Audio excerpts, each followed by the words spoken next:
अगर आप भी चाहते हैं दंगल म्यूजिक का ऑडियो वीडियो सबसे पहले आप तक पहुंचे तो रेड कलर के बटन को दबा के चैनल को सब्सक्राइब करें और साथ में बेल आइकन को दबाना ना भूलें।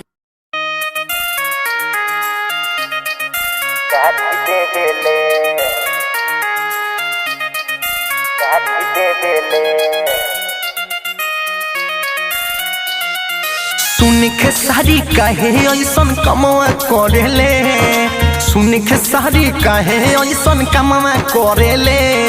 समर भैया के नमवा धके गाली देवेले, समर भैया के नमवा धके गाली देवेले। एही से पवन भैया तोहरा के तरले, एही से पवन भैया तोहरा के तरले। समर भैया के नमवा धके गाली देवेले, समर भैया के नमवा धके गाली देवेले।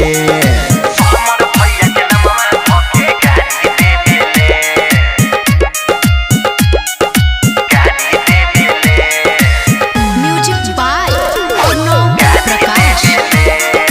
समर भैया के नमवा धके गाली देवेले। सुना तोहरी औकात कितना बाटे तू खोल दे, घरवा के भीतर काहे सामने से बोल दे।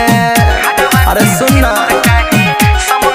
हाँ हाँ पवन के सामने खड़ा होइबे न सुन ले, घरवा के भीतर काहे सामने से बोल दे।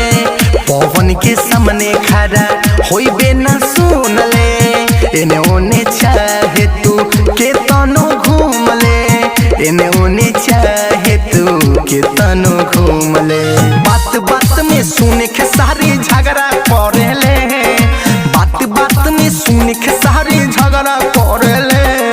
समर भैया के नमवा धके गाली देवेले, समर भैया के नमवा धके गाली देवेले। समर भैया के नमवा धके गाली देवेले,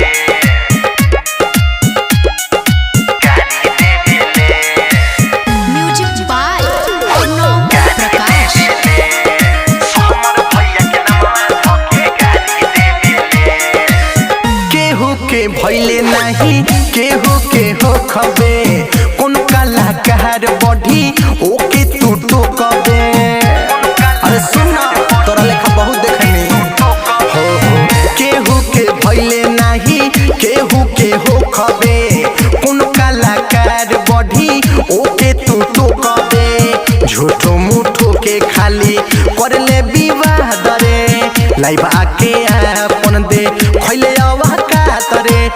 झूठो मुठो के खाली कइले विवाद रे।